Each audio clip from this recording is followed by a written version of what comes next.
Jan Paweł II jest jedną z osób, która znacznie przyczyniła się do przemian ustrojowych w Polsce i w całym bloku wschodnim. Większość historyków nie ma wątpliwości, że pierwsza wizyta Jana Pawła II w Polsce w 1979 roku rozpaliła ogień, który doprowadził do strajków sierpnia 80, sformułowania postulatów i utworzenia Solidarności.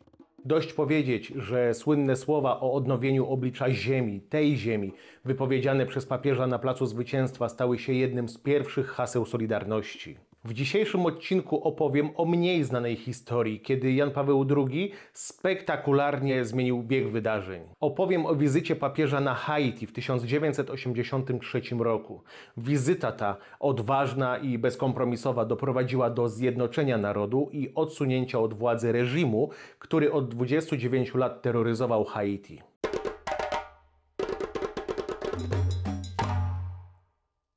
Drugiego marca 1983 roku rozpoczęła się 17. podróż apostolska Jana Pawła II. Była to jedna z najciekawszych pielgrzymek pierwszych lat urzędowania papieża. Jan Paweł II udał się do Ameryki Środkowej, odwiedził kraje, w których panowały ogromne napięcia społeczne.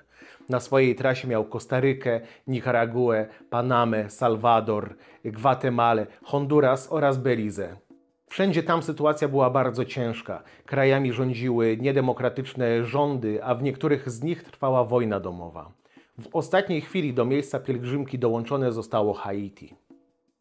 Od 1957 roku Haiti było rządzone przez wspieraną przez USA rodzinę Duvalier. Na jego czele stała głowa rodziny, François Duvalier. Kiedyś lekarz, sympatyczny i pomocny, posiadający poparcie Amerykanów i Haitańczyków, którzy nadali mu życzliwy przydomek Papa Doc. Gdy doszedł do władzy, szybko pokazał swoje prawdziwe oblicze, stając się żądnym luksusów, krwawym i bezlitosnym dyktatorem. Jego władza bardziej przypominała mafię, zagarniającą coraz większy obszar życia. Głównym źródłem bogactwa rodziny było traktowanie jak własnych wszystkich pieniędzy, jakie Haiti otrzymywało jako pomoc międzynarodową. Dzięki temu Duvalierowie każdego roku mieli kilkanaście milionów dolarów. Gdy z biegiem lat pieniądze te okazały się niewystarczające do prowadzonego przez rodzinę wystawnego trybu życia, Papa Doc rozwinął działalność. Rodzina zaczęła zarabiać miliony na kontrolowaniu handlu narkotykami i wymuszaniu haraczy. Kraj rządzony był twardą ręką. Opozycję, zarówno prawdziwą, jak i tą domniemaną, pacyfikowano przez powołane przez prezydenta tajne szwadrony śmierci. Papa Doc był najkrwawszym dyktatorem na Karaibach. Szacuje się, że z jego rozkazu zamordowano ponad 60 000 Haitańczyków. Jedną z zainicjowanych przez niego masakr była interwencja w Casal w 1969 roku. Mówiłem o niej w poprzednim odcinku. W jej wyniku ofiarą morderstw i represji padli potomkowie legionistów polskich, których na Haiti przysłał przed laty Napoleon. Dyktator nikogo się nie bał, nikt mu nie przeszkadzał. Amerykanie przymykali na niego oko i wysyłali mu pieniądze, ponieważ jednym z głównych celów dyktatora byli komuniści, których ten kazał mordować bez wyjątku. Amerykanie mieli w ten sposób pewność, że Haiti nie pójdzie śladami Kuby, która bratała się ze Związkiem Radzieckim. Haiti było w opłakanym stanie. Społeczeństwo było biedne, a opozycja albo martwa, albo w więziennych celach. I nic nie zapowiadało, żeby miało się to zmienić. Nadzieja pojawiła się w 1971 roku, kiedy zmarł Papa Doc. Władzę po nim przejął jego syn, Jean-Claude, który zyskał przydomek Baby Doc. Był rozpieszczonym, ważącym 140 kg dzieciakiem. Miał zaledwie 19 lat. Został najmłodszym prezydentem w historii świata. Początki jego władzy wlały nadzieję w serca Haitańczyków. Ogłosił plan reform gospodarczych i ekonomicznych. Zastosował amnestię i zwolnił z więzień przeciwników politycznych jego ojca. Obiecał zmiany. I na obietnicach się skończyło. Szybko okazało się, że nowy prezydent jest równie odrealniony jak jego ojciec. Baby Doc nie był zainteresowany władzą. Skupił się na korzystaniu z życia i korzystaniu z pieniędzy, jakie płynęły do Haiti jako pomoc humanitarna. Za państwowe pieniądze kupował sobie willę na całym świecie i podróżował razem z rodziną.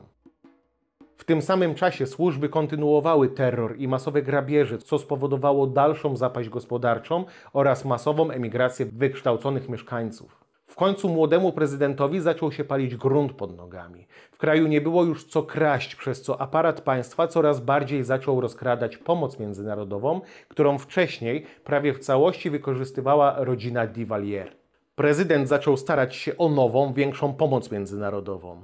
Z tego powodu Baby Doc wpadł na pomysł, żeby pogodzić się z Watykanem. Haiti od lat nie utrzymywało stosunków z Kościołem. Zerwał je lata temu Papa Doc.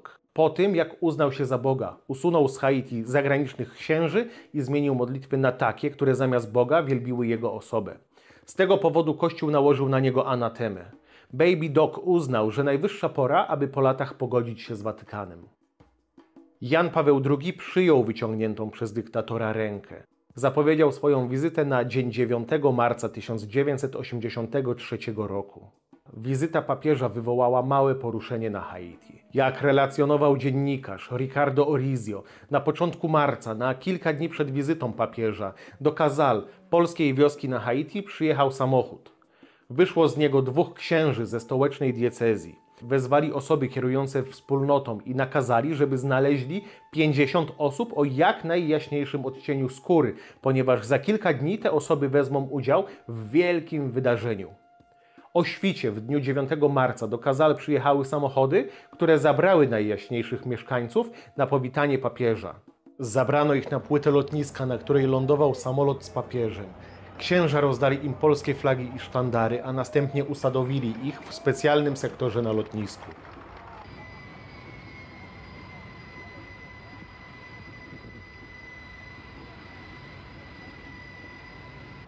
Rządzący Haiti zastanawiali się, w jakim nastroju przyleci papież.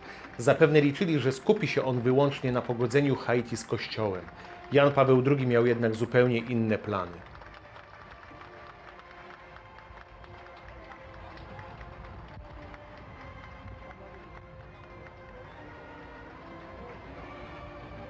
Po wyjściu z samolotu papież tradycyjnie ucałował ziemię i zawołał do zgromadzonych ponad 200 000 osób.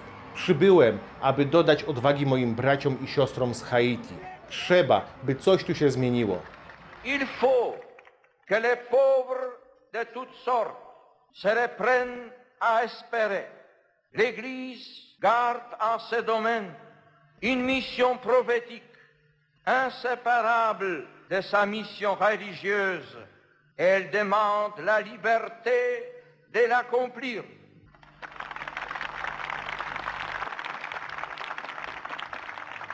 Pas pour accuser et pas seulement pour faire prendre conscience du mal, mais pour contribuer de façon positive au redressement en engageant toutes les consciences et plus particulièrement la conscience de ceux qui portent une responsabilité dans les villages, dans les cités et au niveau national à agir conformément à l'Évangile et à la doctrine sociale de l'Église.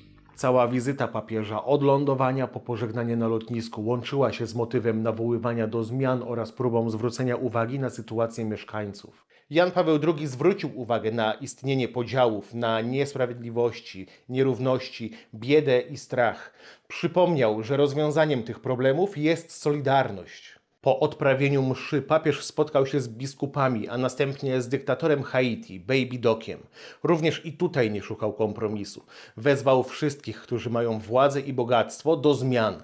Zaznaczył, że władze Haiti mają obowiązek skupić się na swoich ubogich braciach i siostrach. Wizyta ta zrobiła ogromne wrażenie na Haitańczykach. Jan Paweł II był pierwszą osobą, która stanęła w ich obronie. Wchodząc do samolotu i żegnając się z Haiti, papież zawołał po kreolsku do wszystkich zgromadzonych: Courage, kembe fem, odwagi, bądźcie mocni. Słowa te do dzisiaj znane są na Haiti w takim samym stopniu, jak w Polsce znane są słowa o odnowieniu oblicza ziemi, tej ziemi. Niedługo po opuszczeniu Haiti przez papieża w kraju wybuchły strajki. Systematycznie, miesiąc po miesiącu, zjednoczeni Haitańczycy zdobywali kolejne wsie i miasta. Baby Doc wprowadził stan wojenny i skierował wojsko do tłumienia strajków, jednak nie zdołał powstrzymać impetu powstania. 7 lutego 1986 roku rodzina Duvalier uciekła do Francji, która zgodziła się na udzielenie azylu.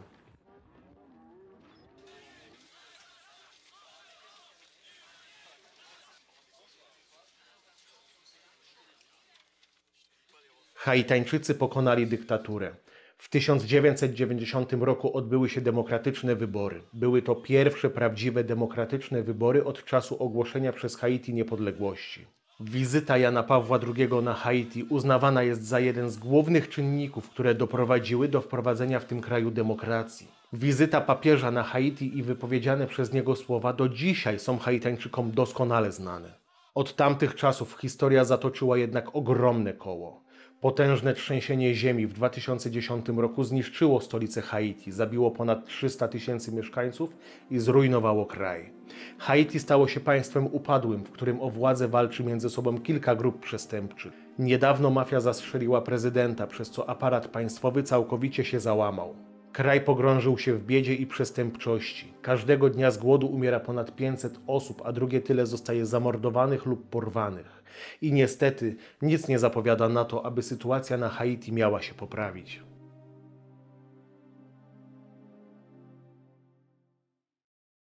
Dziękuję wszystkim za obejrzenie odcinka w takim nowym, mówionym formacie. Proszę o komentarz, czy ten sposób przedstawiania informacji Państwu pasuje. W przyszłości chcę zrobić więcej odcinków w takim formacie. Zbliżamy się powoli do zakończenia sezonu z Haiti. Niedługo zrobię film Q&A, pytania i odpowiedzi. Zapraszam do zadawania pytań w komentarzach.